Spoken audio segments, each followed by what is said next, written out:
Kawawa yung ano niya dito, kalagayan. Siya lang mag-isa dito. Mayroon siyang sakit.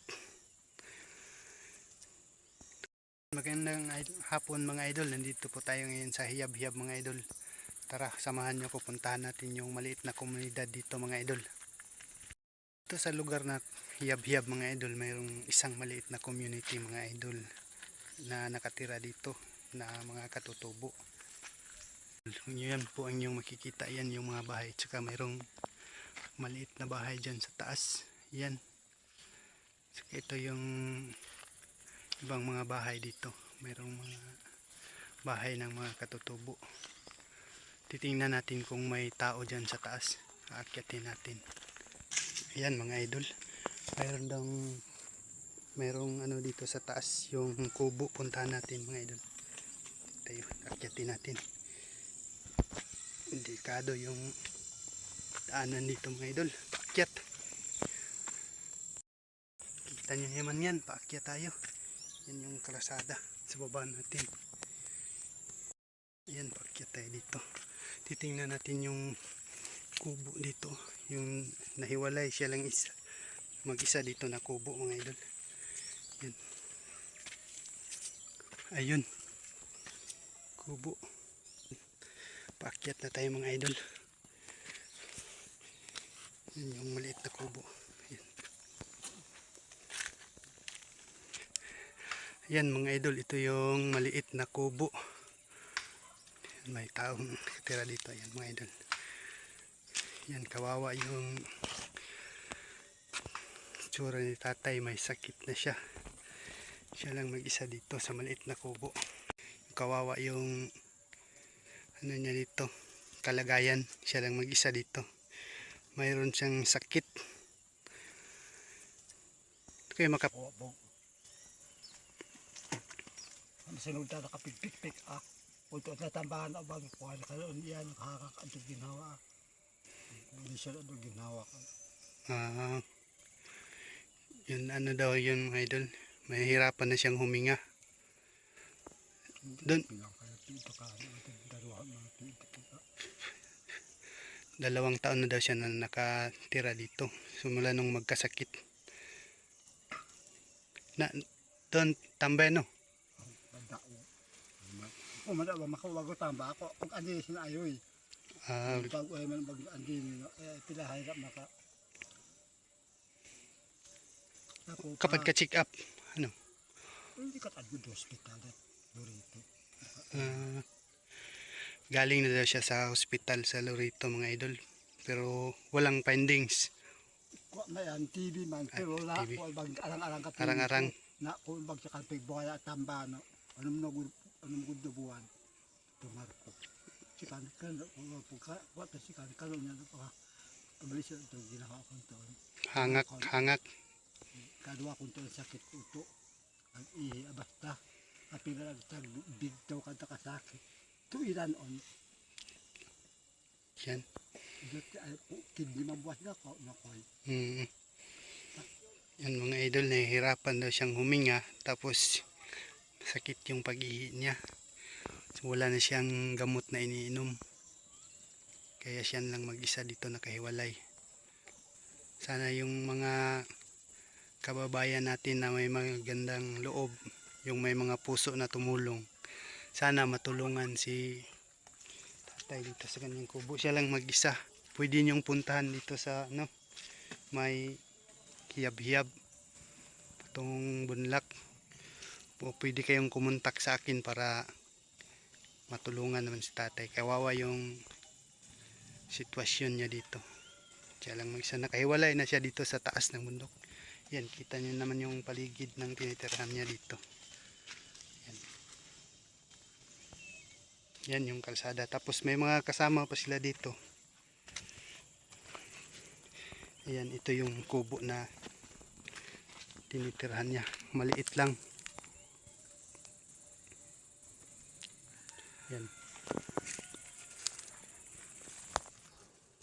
Wakad sugod to dia, wakad ka tambay ang antod konton.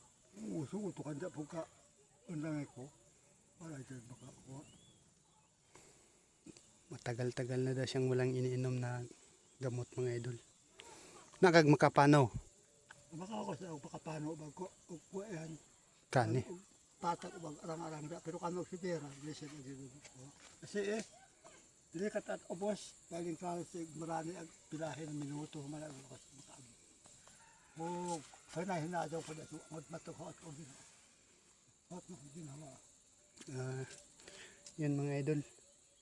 Nahihirapan daw lumakad si tatay kasi yun hinihingal na. Kaya sana na matulungan naman si tatay. Kawawa naman yung sitwasyon niya dito. Ayan. Sa mga gustong tumulong kay tatay, pwede kayong mag-message sa akin. Pwede rin na kayo na mismo ang pumunta dito. Pwede kayong magipag-ugnayan sa akin para masabi ko sa inyo kung saan ang location ng tinitirhan ni tatay dito.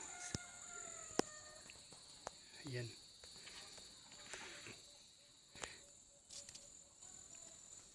Kaya makngada ay full ngada no. Inood Saldo. Saldo Agsubo. Yan si tatay Saldo Agsubo. Yan. Kawawa yung niya dito mga idol. Siya lang mag-isa. Sana matulungan.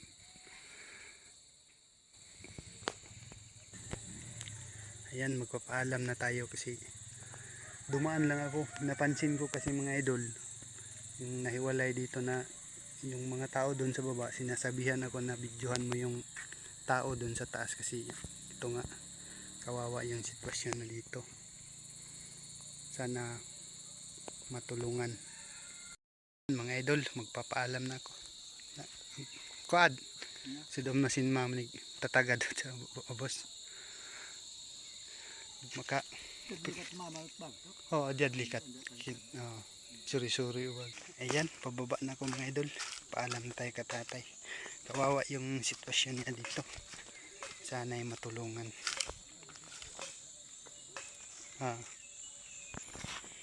Puntahan natin yung ibang mga kubo ng mga katutubo dito. Yung mga kapitbahay niya. Ayan dyan sa taas oh. Yan yung mga bahay ng mga katutubo. Yan. Saka mayroon pa doon. Marami-rami sila na kubo dito mga idol. Nasa mga 10 siguro. Pero siya lang yung naiba. Yan oh. Yung nakatago yung kubo niya doon sa taas. Ayan. Yan yung kubo ni tatay yung may sakit. Pinuntahan natin. Yan. Hindi na natin isa-isahin yung pupuntahan yung mga kubo dito mga idol. Yan. Ito. Yan yung mga kubo ng mga katutubo mga idol. Yan. Sa taas. Sana ay mapuntahan to ni Sir Paul ng PBB team. Kaya kahit pa paano ay matulungan naman yung mga tao dito. Yan pa. Kapuntahan natin dito.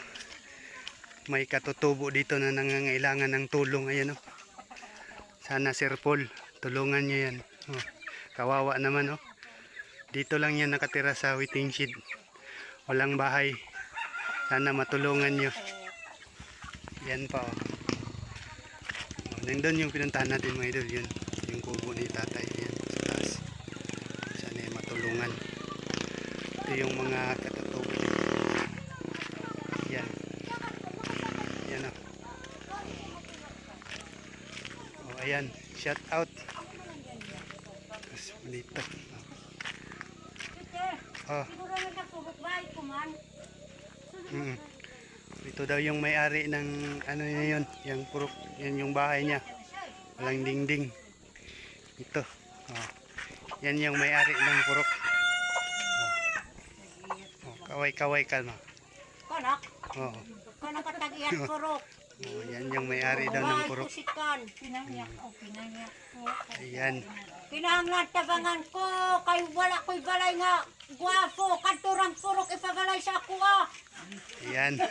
Kailangan daw ng tulong. Sir Paul. Ito na naman tayo. Ito pa oh. Mayroon tayong mga followers dito. Yan oh. May mga kubo dyan. Ito pa, oh, yan. O, kaway-kaway sa vlog. Hi. Bye-bye. Yan. Yung mga batang katutubo dito. Sana mapuntahan to ng PB team. Makita ni Sir Paul. Ayan.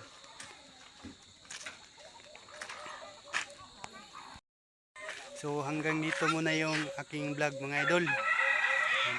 Maraming salamat sa panonood at sana makita to ni Sir Paul para mapuntahan ng PB team para may mission kung naka-mission sila dito para matulungan naman yung mga katutubo dito, lalong lalo na yung tatay yung may sakit.